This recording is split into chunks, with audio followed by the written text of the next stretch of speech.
Good morning friends, welcome to our channel Shiksha का Prateek. This is Prateek Jaiswal. Welcomes to you all.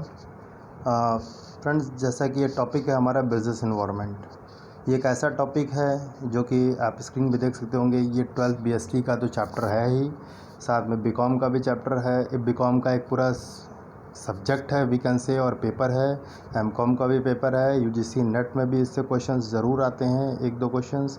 और सारे PGT commerce के जितने भी एग्ज़ाम्स होते हैं उनमें इस चैप्टर में से या इस टॉपिक से एक ना एक क्वेश्चन ज़रूर आते हैं। तो this is the importance of this chapter. Now we will move to the chapter. तो फ्रेंड्स, बिज़नेस एनवायरनमेंट, सबसे पहले बिज़नेस एनवायरनमेंट क्या है। तो ऐसा कि हमने पिछले एक इंट्रोडक्शन का भी हमने वीडियो बनाया था पीछे, तो इंट्रोडक्शन मिल ही गया होगा, फिर भी रिकॉल करने के लिए हम पढ़ लेते हैं कि बिज़नेस एनवायरनमेंट क्या होता है। तो देखिए, success of every business depends on it's internal management. ये तो सत्य है कि किसी भी ऑर्गेनाइजेशन का अंदर का मैनेजमेंट जितना अच्छा होगा उसकी सक्सेस उसी पर डिपेंड करती है।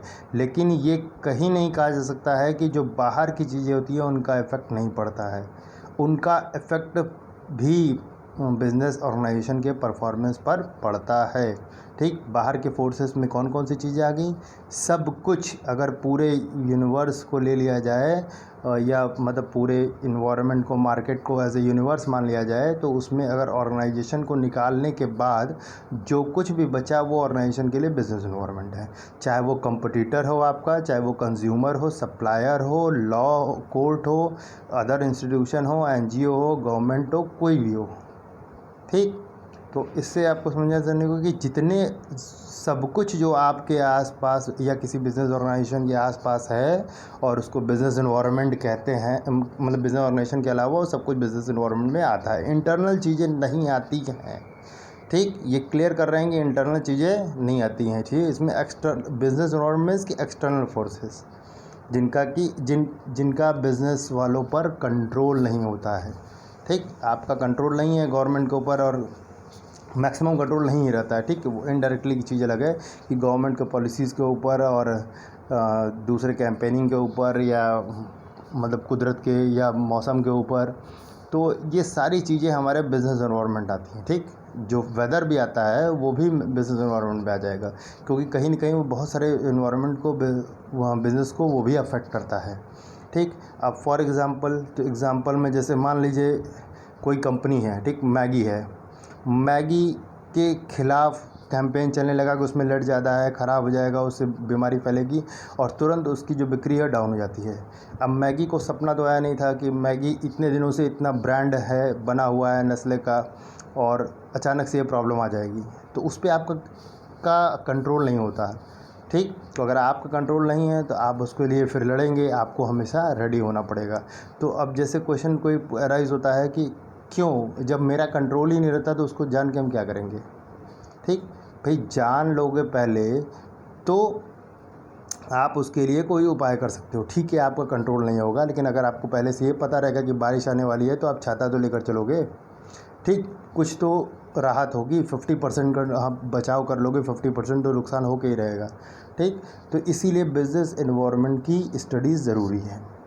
नाउ डेफिनेशन पे आते हैं कि the term business environment means the sum total of all individuals, institutions and other forces that are outside the control of a business enterprises but that may affect its performance. ठीक, it means that business environment means the sum total of all individuals, institutions and other forces that are outside the control of a business, outside the control, ठीक, enterprises that में effects is performance, जो भी performance को effect करते हैं लेकिन business के control के बाहर होते हैं, वो सब कुछ बिज़नेस एनवायरनमेंट में आते हैं। आई होप आप लोगों को मीनिंग समझ में आ गई होगी बिज़नेस एनवायरनमेंट की। ठीक, चलिए चलते हैं इसके फीचर्स के ऊपर। तो फीचर्स में सबसे पहला फीचर्स इसका बता रहा है totality of external forces. Means कि जितने भी एक्सटर्नल फोर्सेस होते हैं टोटल इसके अंदर आते हैं। अब टोटल मीन्स कि सब कुछ आ जाता है। It consist of all the things external to a business organisation. ठीक, दूसरा है स्पेसिफिक एंड जनरल फोर्सेस। तो specific and general forces means कि देखिए फोर्सेस दो तरीके की होती हैं, एक स्पेसिफिक और जनरल। स्पेसिफिक फोर्सेस जैसे कि आप किसी चीज़ का बिजनेस कर रहे हैं, ठीक, आपका कोई ऑर्गेनाइजेशन है, तो आपके कंज्यूमर जो होंगे, आपके सप्लायर होंगे, आपका जो इन्वेस्टर होगा या आपका कंपटीटर होगा, वो केवल आपको इफेक्ट करेगा। लेकिन अगर बाहर से अगर कोई गवर्नमेंट पॉलिसी चेंज कर देती है, टैक्स का रेट चेंज कर देती है, महामारी आ जाती है कोई, जैसे कि लॉकडाउन पीरियड में मैं ये रिकॉर्ड कर रहा हूँ, तो कोविड-19 आया तो बहुत सारे बिज़नेस को इसने हिला कर रख दिया, ठीक, या ख़त्म, बहुत सारे बिज़नेस को ख़त्म किए 2 महीने में, तो एकदम से उनका परफॉर्मेंस ज़ीरो तक हो गया, ठीक। तो ये सब लेकिन जो चीज़ें सबको इफ़ेक्ट करती हैं वो जनरल फोर्सेस होंगी, ठीक। सारे एक इंडस्ट्री को या सारे किसी मार्केट को या किसी पूरे देश के मार्केट को, तो वो सब जनरल फोर्सेस हैं जो केवल आपके बिज़नेस को अफेक्ट करेंगे। जैसे कोई आपका डेटर है, आपने उसको दिया, वो पैसा लेके भाग गया, तो वो बैड डेब्ट जो हो गया केवल आपको इफ़ेक्ट करेगा, दूसरों को नहीं, तो वो आपके लिए स्पेसिफिक हुआ। अब तो बात समझ में आ गई होगी कि स्पेसिफिक हुआ, ठीक है। और जो जनरल सब पे इफ़ेक्ट करता है वो जनरल फोर्सेस हो गया, ठीक। तो जैसे कि कंज्यूमर है, ठीक, अगर आपका या कोई कस्टमर है, आपके यहाँ से सामान लेता था, काफ़ी ज़्यादा सामान लेता था, महीने में ज़्यादा टर्नओवर करता था, वो दूसरे के यहाँ चला जाता है, तो इससे केवल आपको इफ़ेक्ट पड़ेगा, दूसरों को या मार्केट में और किसी दुकानदार को इफ़ेक्ट नहीं पड़ेगा। तो आपके लिए वो स्पेसिफिक फोर्सेस हुआ, ठीक। उस पर कंट्रोल तो नहीं है, कस्टमर को आप बहुत ज़्यादा गड़गड़ा के या बुला के या उसके घर जाके तो बुलाएंगे नहीं, ठीक। तो कस्टमर आया तो ठीक है, अगर वो चला गया तो वो एक तरीके से एक्सटर्नल फोर्सेस में वो भी आ गया, पर वो स्पेसिफिक हुआ, ठीक। अब नेक्स्ट है इंटर रिलेटेडनेस, ठीक। Most of the external forces in business environment are inter related, ठीक है। जितने भी फोर्सेस होते हैं सब एक दूसरे से जुड़े होते हैं। जैसे सिंपल सी चीज़ है कि कोई टेक्नोलॉजी चेंज हुई, ठीक है, तो चेंज हुआ तो उससे क्या हुआ कि टेक्नोलॉजी बहुत सारे चेंज हुए कि 4G पहले नहीं था, अब 4G आ गया, लोग यूट्यूब पे देखने लगे, तरह तरह के अपने मन के वीडियोस देखने लगे, तो उसमें हेल्थ केयर के वीडियोस मिलने लगे या ज़्यादा देखने लगे, तो उससे अवेयरनेस आ गई, तो जितने भी जंक फूड है उनके मार्केट गिर गए, क्योंकि जंक फूड नहीं खाना है, ठीक। या वीडियोस आ गए, टीवी आ गए, उस पर बाबा रामदेव का वीडियो देखने लगे, तो अब क्या कोल्ड ड्रिंक्स नहीं पीना है, तो कोल्ड ड्रिंक वालों का मार्केट गिर गया, सब एक दूसरे से जुड़े हुए हैं। अगर शायद वो 4G नहीं होता, सबके हाथ में मोबाइल नहीं रहता, सब तक वो पहुंचता नहीं, टीवी वगैरह में कम लोग देख पा रहे हैं, ठीक है, तो उससे क्या नाम है कि उतना ज़्यादा अवेयरनेस नहीं फैलता, ठीक। सोशल मीडिया आ गया तो उससे तेज़ी से फैल गया, मतलब सब कुछ एक दूसरे से जुड़ा होता है, ठीक। अब इलेक्ट्रॉनिक गुड्स, हेल्थ प्रोडक्ट्स ज़्यादा बिकने लगे, ठीक। अगर मान लीजिए किसी इलेक्ट्रॉनिक गुड्स या हेल्थ प्रोडक्ट्स के फॉर्म में डिमांड ज़्यादा हो रहा है, तो उससे क्या नाम है कि कंपनी का या मार्केट में भी डिमांड ज़्यादा होगा, ठीक। अगर आपका कोई चीज़ क्या नाम है कि जैसे सपोज़ कर लिए कि हेल्थ फूड्स ज़्यादा बिकने लगेंगे, तो हेल्थ फूड ज़्यादा पाएंगे, लोग हेल्थ के लिए अवेयर होंगे, तो फिर डॉक्टर्स के जितने मार्केट हैं या मेडिसिन के जो हैं उसके डिमांड घटेंगे। तो सब कुछ एक दूसरे से इंटर रिलेटेड होता है, ठीक। किसी के डिमांड बढ़ते हैं तो किसी के घटते हैं, कोई प्रॉब्लम में जाता है, तो क्या नाम है सब एक दूसरे से रिलेटेड होते हैं, और किसी को भी अलग से ऐसा नहीं कहा जा सकता कि बस इसका यही इम्पैक्ट है और कुछ नहीं है, ठीक। नेक्स्ट है डायनामिक नेचर। डायनामिक नेचर में क्या होता है कि most forces is the business environment are dynamic. जितने भी फोर्सेस होते हैं बिजनेस इन्वायरमेंट में मैक्सिमम डायनामिक होते हैं। The dynamics of external forces keep changing due to the constant changes in technology, taste, preference of consumers, availability of newer raw materials, etc. Dynamic का मतलब कि जो चेंज होते रहता है, ठीक। जैसे कस्टमर को मान लिया या सपोज कर लिए कि फ़ैशन को मान लिया, तो फ़ैशन क्या होता है, धीरे धीरे हमेशा चेंज होता रहता है, ठीक। टेक्नोलॉजी है, हमेशा चेंज होती रहेगी, ठीक। टेस्ट है, लोगों का मन है, वो हमेशा बदलता रहता है। एक समय में किसी को मतलब कि कोई आईपॉड चल रहा था, फिर वो बंद हो गया, आईफोन आया, ठीक है, फ़ोन आया, ठीक। लोगों का पसंद पहले क्या नाम है कि सैमसंग हुआ करता था, फिर नए नए कंपनीज़ के आ गए, तो लोगों का मूड हमेशा चेंज होता रहता है। बिज़नेस को, किसी बिजनेसमैन को या बिजनेस ऑर्गेनाइजेशन को हमेशा इस चीज़ के लिए तैयार रहना चाहिए और अपने आप को बाहर की चीज़ों के अनुसार बदलने के लिए तैयार रहना चाहिए। अनसर्टेनिटी में सब कुछ अनसर्टेन होता है, सही बात है, ठीक। हम बहुत मैक्सिमम चीज़ों को हम लोग जान नहीं पाते, ठीक। और ख़ासकर ये इनोवेशन का युग चल रहा है, तो यहाँ पे फ्यूचर में क्या होगा इस बहुत डिफ़िकल्ट होता है, ठीक है। मतलब 1-2 महीने का, 4 महीने या साल भर का तो आप लगा सकते हो, नहीं बहुत डिफ़िकल्ट होता है कि फ्यूचर में क्या होगा, ठीक है। काफ़ी अनसर्टेन चीज़ें होती हैं, ठीक। किसने जाना था कि मतलब मैक्सिमम लोग जितने भी शादी विवाह से रिलेटेड बिज़नेस जिनका है वो सब कुछ तैयार करके रख रहे हैं। गर्मी से रिलेटेड जिनका है वो सब समर के प्रोडक्ट्स इस्तेमाल करें, जैसे एसी, फ्रिज, ये सब कूलर, ये सब पूरा बना करके डंप किए जा रहे हैं। और कौन जानता था कि कोविड-19 आ जाएगा, ठीक। तो ये अनसर्टेन होता है।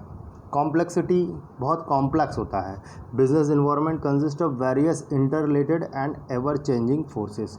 सब इंटररिलेटेड होगा ही, जब इंटररिलेटेड है और अनसर्टेन है इसका मतलब कॉम्प्लेक्स भी है। कॉम्प्लेक्स मतलब जिसको समझना मुश्किल होता है, थोड़ा जटिल होता है, ठीक। तो जटिल तो है ही जब अगर वो सारे कुछ इंटररिलेटेड है एक दूसरे से, ठीक। डायनामिक भी हमेशा चेंज होता रहता है, उसको प्रेडिक्ट करना भी आसान नहीं है, तो कॉम्प्लेक्स तो होगा ही, ठीक। तो ऊपर के 3 जो टॉपिक्स हैं उन्हीं से रिलेटेड ये निकल के चला आता है कॉम्प्लेक्सिटी, ठीक। तो this was the features of the business environment. Now move to the importance, ठीक। अब इसकी इम्पोर्टेंस क्या है, हम लोग क्यों बिजनेस एनवायरनमेंट को पढ़ें, ठीक। तो it enables the firm to identify opportunities and getting the first mover advantage, ठीक है। ये क्या करता है, हमें अपॉर्चुनिटी को आइडेंटिफाई करना और उसको फर्स्ट मूवर एडवांटेज मीन्स कि मार्केट में आप सबसे पहले जो आता है उसको फर्स्ट मूवर कहते हैं, ठीक। आप पता होगा कि मार्केट में जो सबसे पहले आता है, तो जब उस तरह के प्रोडक्ट अगर मार्केट में होते हैं तो जो वो रेट रखेगा, उस तरह के प्रोडक्ट पहले थी ही नहीं तो किसी को रेट पता ही नहीं होता है, तो जो वो रेट रखेगा अगर लोगों को पसंद आ गया उसको मिल जाता है। जितना प्रॉफिट रखना चाहे, 100 रुपये का सामान 1000 रुपये में बेचना चाहे वो बेच लेता है, ठीक। उसके बाद धीरे धीरे कम आता है। आप इसी से अंदाज़ा लगा लीजिए कि जब पहले अगर वोडाफोन थे, आइडिया थे, ठीक, ये लोग 1-1 GB का 1-1 मंथ के लिए 250, 300 रुपये लोगों से करते थे, और आज ये है कि 300-400 रुपये में 1.5 GB पर डे मिल रहा है, ठीक। जियो के आने से, ठीक। जियो ने क्या किया कि समझा 3G यहाँ चल रहा है, लोग परेशान हैं, उसने 4G पहले लाया तो उसके सारे कस्टमर्स बन गए, सारे लोग काफ़ी। अगर वो बाद में लाया होता और एयरटेल और वोडाफोन पहले लाए थे तो शायद इतने कस्टमर मूव नहीं करते, स्विच नहीं करते, पर वो सबसे पहले लाया तो उसको फर्स्ट मूवर एडवांटेज मिला, ठीक।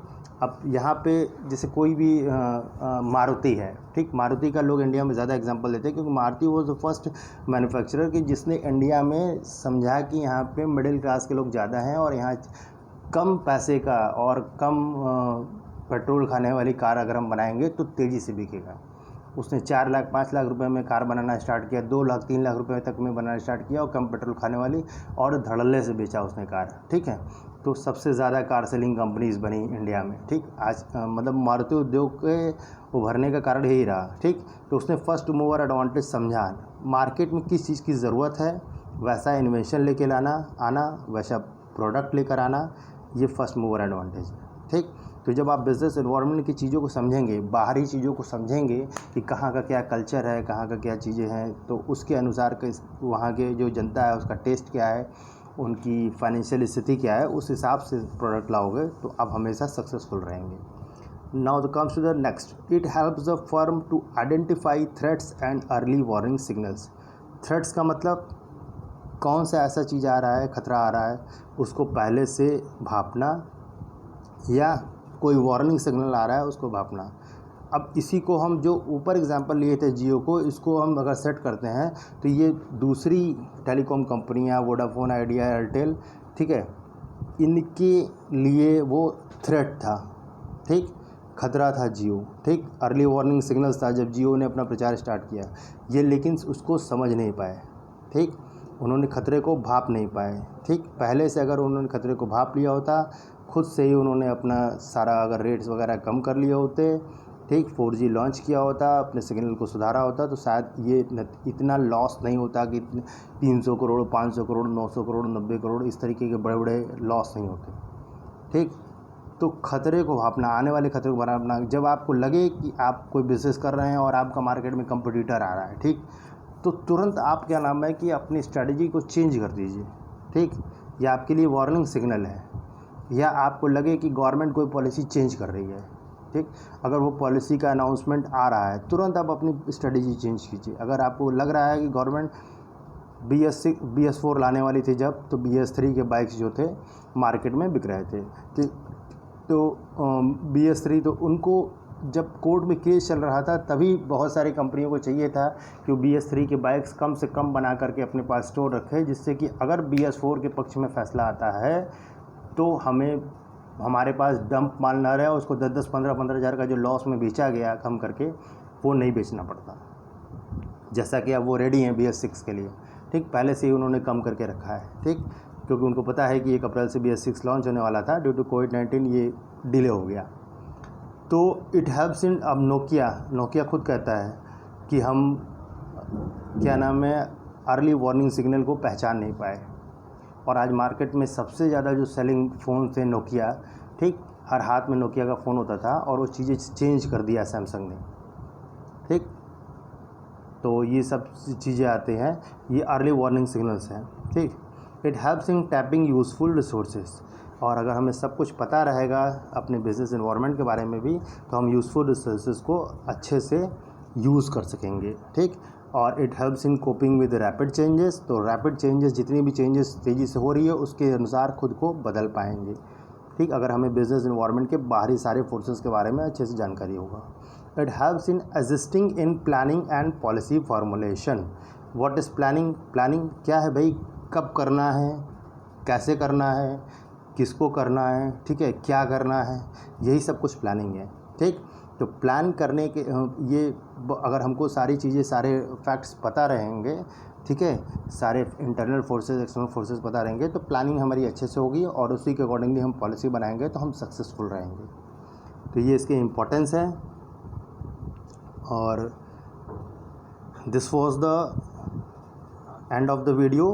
नेक्स्ट जो बिज़नेस एनवायरनमेंट के डायमेंशंस हैं, इसको हम लोग अगले वीडियो में पढ़ेंगे। टिल देन, जय हिंद।